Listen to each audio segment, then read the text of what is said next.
الحمد لله نحمده ونستعينه ونستغفره ونؤمن به ونتوكل عليه ونعوذ بالله من شرور أنفسنا ومن سيئات أعمالنا من يهد الله فلا مضل له ومن يضلل فلا هادي له ونشهد أن لا إله إلا الله وحده لا شريك له ونشهد أن محمدا عبده ورسوله بالحق بشيرا ونذيرا أما بعد أعوذ بالله من الشيطان الرجيم بسم الله الرحمن الرحيم إن الله وملائكته يصلون على النبي يا أيها الذين آمنوا صلوا عليه وسلموا تسليما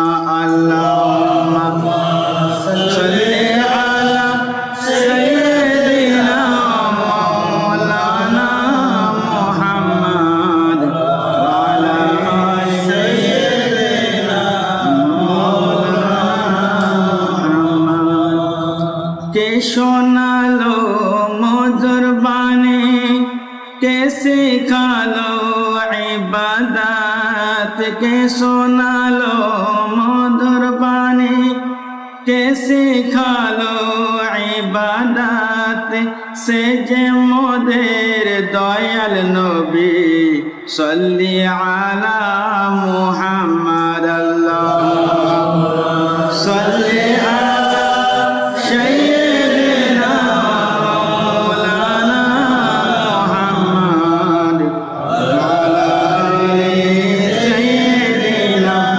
মাওলানা মুহাম্মদ কারো তারে সৃষ্টি হলো 18,000 মখলুকাত কারো তারে সৃষ্টি হলো 18,000 মখলুকাত সে যে মোদের দাতা নবী সাল্লি আলা মুহাম্মদ আল্লাহুম্মা সাল্লি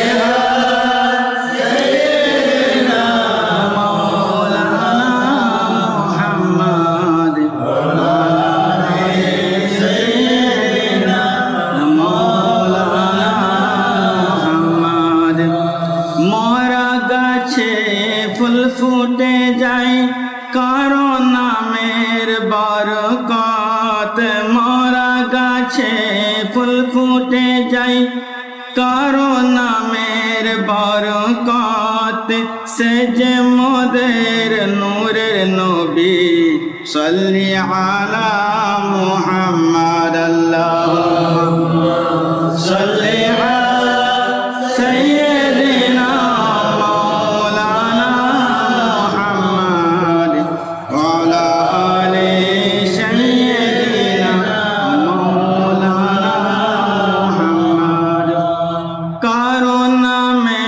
পাথর গলে কাটা হয় ফুলের পথ কারো নামে পাথর গলে কাটা হয় ফুলের পথ সে যে মোদের বিশ্ব নবী সাল্লি আলা মুহাম্মদ আল্লাহুম্মা সাল্লি আলা সাইয়্যিদিনা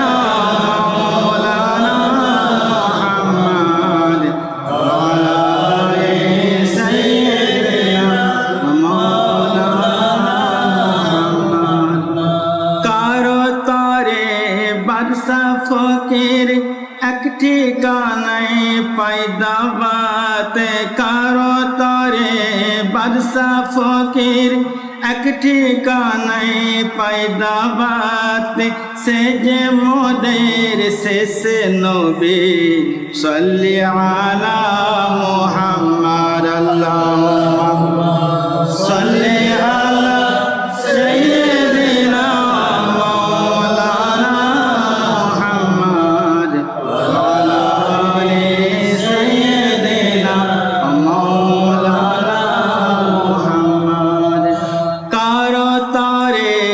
ঈসা নবী চাইল হতে উম্মাতে কারো তরে ঈসা নবী চাইল হতে উম্মাতে সে যে মোদের নবীর নবী সাল্লি আলা মুহাম্মদ আল্লাহুম্মা সাল্লি আলা সাইয়্যিদিনা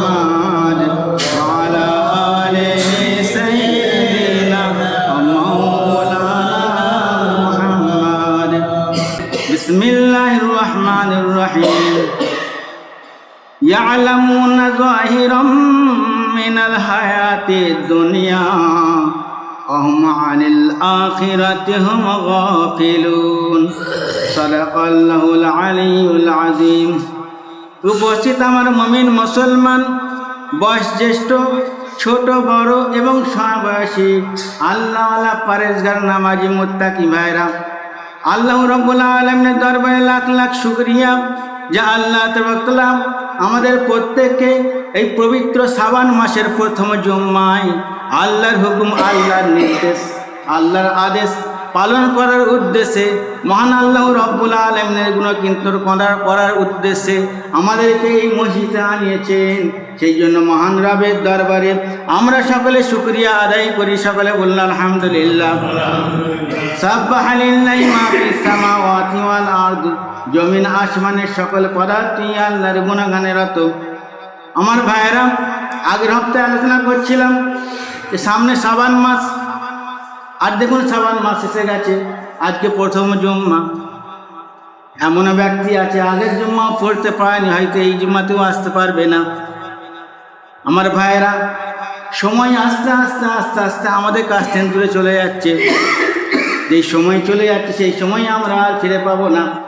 দুনিয়ার পিছনে যত আমরা ছুটব, ছুটতে ছুটতে ছুটতে ছুটতে আমরা নিজেরা পেরেশান হয়ে যাব, দুনিয়াকে ধরতে পারবো না। আমাদেরকে তেমন মুমিন হতে হবে যে আমরা দিনের পিছনে ছুটব। যখন আমরা দিনের পিছনে ছুটব, আল্লাহর কোরআনের পিছনে ছুটব, তখন সেই দুনিয়া, যেই দুনিয়ার পিছনে আমরা আজকে ছুটছি, সেই দুনিয়া আমাদের পিছনে ছুটবে। একজন ব্যক্তি, তার স্ত্রী আছেন এবং একজন যুবক সন্তান, তারা আত্মীয় বাড়ি যাবে বলে প্রোগ্রাম করেছে, চিন্তা ভাবনা করেছে। গ্রামের নাম পাতিবনিয়া। একটা মাত্র ঘোড়া তিনাদের কাছে আছেন। একটা ঘোড়া আর 3 জন সওয়ারি। মা বাপের কাছে সন্তান বড় আদরের হয়, যতই সে বড় হয়ে যাক না কেন, মা বাপের কাছে সন্তান সে শিশুই হয়। তখন বাপ বলছে, বাপ তুই ঘোড়ার উপরে বস, আমি আর তোর মা হেঁটে হেঁটে যাব। এই বলে ছেলে ঘোড়ার উপরে বসেছে আর মা বাপ হেঁটে হেঁটে যাচ্ছে। কিছু দূর যাবার পর একটা বাজার এসেছে। বাজারে আপনারা জানেন যে দুনিয়াদারি মানুষের অভাব নাই, বিশেষ করে চায়ের দোকানে। হুজুর পাক সাল্লাল্লাহু আলাইহি সাল্লামকে প্রশ্ন করা হলো, ইয়া রাসূলুল্লাহ, ইয়া হাবিবাল্লাহ, পৃথিবীর মধ্যে সবথেকে উৎকৃষ্ট স্থান কোনটি, সবথেকে ভালো জায়গা কোনটি? দয়াল নবীকে প্রশ্ন করা হলো, তিনি উত্তর দিলেন, বললেন মসজিদ। সবথেকে উৎকৃষ্ট স্থান দয়াল নবী বললেন যে মসজিদ। আর সেই জন্য আমরা মসজিদে আসতে পারি। হুজুর পাক সাল্লাল্লাহু আলাইহি সাল্লামকে আবার প্রশ্ন করা হলো, পৃথিবীর মধ্যে সবথেকে নিকৃষ্ট জায়গা কোনটি? দয়াল নবী বললেন বাজার। আর আমরা বিশেষ করে চায়ের দোকানে বাজারেতে গিয়ে সময় নষ্ট করি। জান্নাতের বাগিচা বলা হয়েছে, মসজিদকে বলা হয়েছে জান্নাতের বাগিচা। তো যাই হোক, যখন সেই ব্যক্তি তার সন্তান ঘোড়ার উপরে বসে আছে আর তিনি তেনার স্ত্রী হেঁটে হেঁটে যাচ্ছেন, যখন বাজারের কাছে গিয়ে পৌঁছে গেছেন, তখন বাজারের লোকেরা বলছে, দেখো দেখো দেখো অবস্থা দেখো, দেখো ছেলে ঘোড়ায় বসে যাচ্ছে আর মা বাপ হেঁটে হেঁটে যাচ্ছে। কেউ কেউ বলছে, আরে যেমন গাছ হবে ফল তো তার তেমনই হবে, গার্জেন যেমন তার ছেলে তো তেমনই হবে। দেখো তার বুদ্ধি, দেখো মা বাপকে হাঁটিয়ে হাঁটিয়ে নিয়ে যাচ্ছে। অল্প দূর আগে গিয়ে তার বাপ বলছে, বাপ বাপ তুই নাম নাম নাম, লোক খারাপ কথা বলছে। ছেলে বলছে, হ্যাঁ আমি নেই বলছি। লোক উল্টাল্লা কথাবার্তা বলছে। তখন বলছে তাহলে কী করা যায়? তখন তার স্ত্রীকে বলছে তুমি তো মেয়ে ছেলে আছে, তুমি ঘোড়ার উপরে বসো। তখন তিনার স্ত্রী ঘোড়ার উপরে বসেছেন, আর ছেলে আর বাপ হেঁটে হেঁটে যাচ্ছে, বেশ ভালোই যাচ্ছে। আবার একটি বাজার পড়েছে 10 মাইল নাম, সেখানেও বাজারে লোকের অভাব নাই, দুনিয়াদারি মানুষের অভাব নাই। তারা তখন দেখে বলছে হাই দেখো দেখো মেয়ে ছেলে কীর্তি দেখো।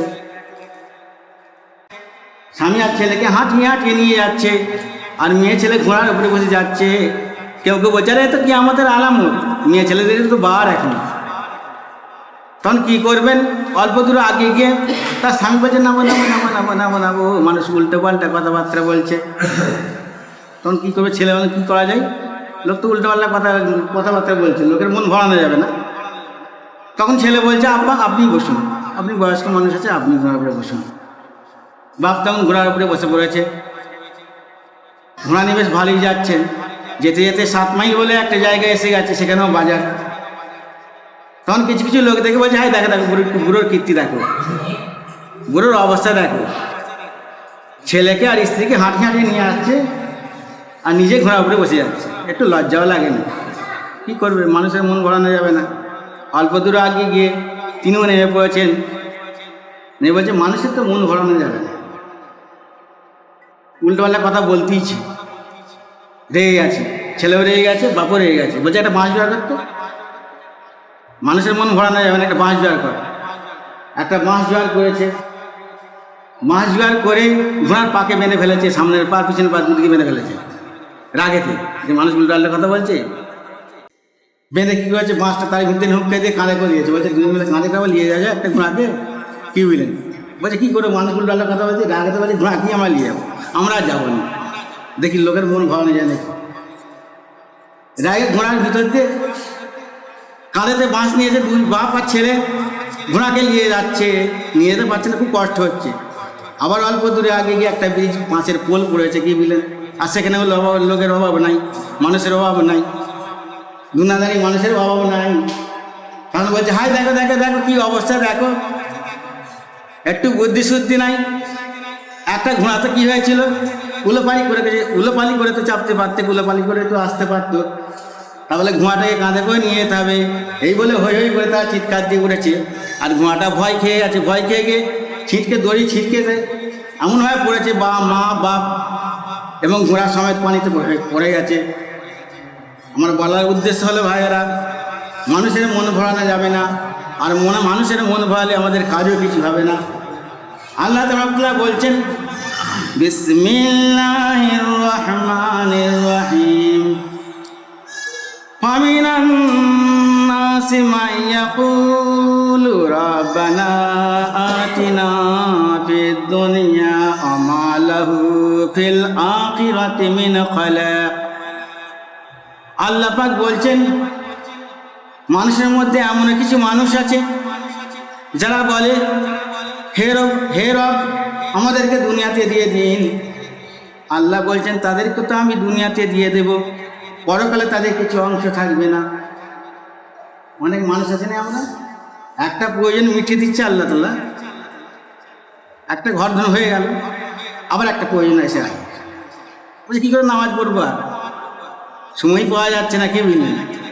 ওয়াজারুল বাই, এই দুটো শব্দ মনে রাখবেন। ওয়াজারুল বাই সূরা জুমার মধ্যে বলেছে, তিজারত ব্যবসার কথা বলেছে, যে জুম্মার দিনে যখন মসজিদে আযান দেওয়া হবে, তোমরা ব্যবসা বাণিজ্য ক্রয় বিক্রয় কাজকর্ম পরিত্যাগ করে দিয়ে দ্রুত ধাবিত হয়ে যাও কোথায়? মসজিদের দিকে, আল্লাহ জিকিরের দিকে, আল্লাহকে স্মরণ করার উদ্দেশ্যে।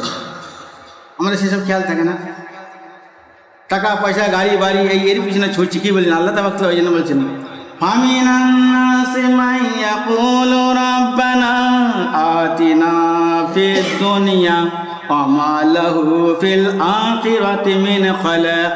মানুষের মধ্যে এমন অনেক মানুষ আছে যারা বলে হে রব আমাদেরকে দুনিয়াতে দিয়ে দিন। আল্লাহ বলছেন পরকালে তাদের কোনো অংশ থাকবে না। দুনিয়াতে যদি আমরা চেয়ে নিই, আল্লাহ বলছেন পরকালে তাদের কোনো অংশ থাকবে না, তারা কিছু পাবে না। আবার বলছেন আমিনহুম মান ইয়াকুলু রাব্বানা আতিনা ফিদ দুনিয়া হাসনাতাও ওয়া ফিল আখিরাতি হাসনাতাও ওয়া কিনা আযাবান নার। আবার এমন কিছু মানুষ আছে তাদের মধ্যে যারা বলে, হে রব, আমাদেরকে দুনিয়াতে কল্যাণ দান করুন আর আখিরাতেও আমাদের কল্যাণ দান করুন। ওয়া কিনা আযাবান নার, এবং আমাদেরকে জাহান্নামের কঠিন আগুন থেকে রক্ষা করুন। বলুন সুবহানাল্লাহ। দুটো আয়াত বললাম, একটা আয়াত রয়ে গেল কারণ সময় পার হয়ে গেছে। প্রথমে যে আয়াতটা পড়েছিলাম এর মধ্যে আরও দুটো আয়াত রয়ে গেছে। তো এই দুটো আয়াতের মধ্যে আমাদের কি ভাবতে হবে ভাই, যে আল্লাহ তাআলা কি বললেন, যে যদি আমরা দুনিয়াতে চাই আল্লাহ তাআলা আমাদেরকে দিয়ে দিবেন। গাড়ি বাড়ি টাকা পয়সা সমস্ত কিছু যা যদি আমরা আল্লাহর কাছে চাই আল্লাহ দিবেন না এমন কথা নাই। পরিশ্রম করলেই পেয়ে যাবো এটা কোনো কথা নাই। আমা তাশাউনা ইল্লা আইয়াশা আল্লাহু রাব্বুল আলামিন। আল্লাহ পাক বলছেন আল্লাহর ইচ্ছা ব্যতীত তোমাদের ইচ্ছা কার্যকরী হয় না। এই আয়াতের মধ্যে আল্লাহ বললেন, শেষ করে দেব, যে আল্লাহর ইচ্ছা ছাড়া তোমাদের ইচ্ছা কার্যকরী হয় না। কোনো ব্যক্তি বললেন আমি ওই মেয়েটিকে বিয়ে করব, পছন্দ হয়ে গেছে, কিন্তু আল্লাহর যদি ইচ্ছা না থাকে তাকে সে বিয়ে করতে পারবে না। কোনো ব্যক্তি ভাবছে আমি এক কামরা পাকা বাড়ি করব, আল্লাহ যদি ইচ্ছা না থাকে সে করতে পারবে না। কোনো ব্যক্তি ভাবছে আমি নতুন একটা মোটর সাইকেল কিনবো, আল্লাহ যদি ইচ্ছা না থাকে সে কিনতে পারবে না। তো যাই হোক, সময় শেষ হয়ে গেছে। মানে আলোচনা করতে গেলে অনেক সময় দরকার হয়ে যায়। পবিত্র শ্রাবণ মাস চলে এসছে, সামনে 14 তারিখ মানে সোমবার 14 তারিখ পড়ছে, 14 তারিখ সোমবার পড়ছে, মানে সেই দিনটা 15 তারিখের রাত, মানে মঙ্গলবারে যে রাতটা আসছে আর কি, সেই রাতটা হচ্ছে ইবাদতের রাত। এমনি তো আমরা নামাজ যা পড়ছি আর কি বলা হয়নি, কমসে কম পবিত্র শ্রাবণ মাস উপলক্ষে নফল নামাজ 2 রাকাত 4 রাকাতকে যতটা পালন করবেন, আদায় করবেন, আল্লাহর কাছে দোয়া খায়ের করবেন। কেন আল্লাহ তাআলা তিনার করুণা না থাকলে কোনো ব্যক্তি নামাজ আদায় করতে পারবে না। শয়তানও আল্লাহর রহমত তার উপরে ছিল, ইবলিসের উপরে আল্লাহর রহমত করুণা হয়েছিল, যার কারণে ইবলিস আল্লাহর ইবাদত করতে করতে করতে করতে একদম ফেরেশতাদের নেতা হয়ে গিয়েছিল। আল্লাহর করুণা ছিল, আল্লাহর জন্য যখন করুণা তার উপর উঠে গেল তখন সে কী হলো, কাফেরদের অন্তর্ভুক্ত, শয়তান হয়ে গেল, কাফেরদের অন্তর্ভুক্ত হয়ে গেল। তো আপনারা ধ্যান রাখবেন, এই পবিত্র শ্রাবণ মাসে দান খায়াত করলে অনেক উপকার আছে, অনেক সহও আছে। মা বাপের জন্য দোয়া খায়াত করতে হবে, মা বাপ তো চলে গেছে, অনেক ধন সম্পত্তি, কোনো সময় ঘরটা তো রেখে গেছে, কিছু রেখে রেখে নাই যায়। একটা ঘর করতে গেলে, একটা জায়গা কিনতে গেলে 100 জায়গার দাম কত বুঝতে পারছেন। তো সেইটাও মনে করবেন যে এই আমাদের যেই অল্পটুকু ভিটেটাও রেখে গেছে, থাকার ঘরটাও রেখে গেছে, তারা কষ্ট করে রেখে গেছে, ছেলেদেরকে অনেক ভালোবেসে রেখে গেছে। তো তাদের জন্য দোয়া, নিজেদের জন্য তো করতেই হবে, ইনাদের জন্য দোয়া খায়ের করতে হবে, আল্লাহ তাতে খুশি হবে। আল্লাহ তাআলা বলেছেন, আমি বলছি না যে আপনার দোয়া করুন, আল্লাহ তাআলা তিনি খুদ নিজে বলছেন যে তুমি দোয়া করো, রব্বিরহামহুমা কামা রাব্বায়ানি সগীরা। আল্লাহ তাআলা আমাদের প্রত্যেকে যেন পবিত্র শ্রাবণ মাসে 5 ওয়াক্ত আল্লাহর হুকুম ফরজ নামাজ জামাতে মসজিদে আমল ওয়াক্তে আদায় করার তৌফিক দান করুন, নফল রোজা রাখার তৌফিক দান করুন। আমা আলাইনা ইল্লাল বালাগ।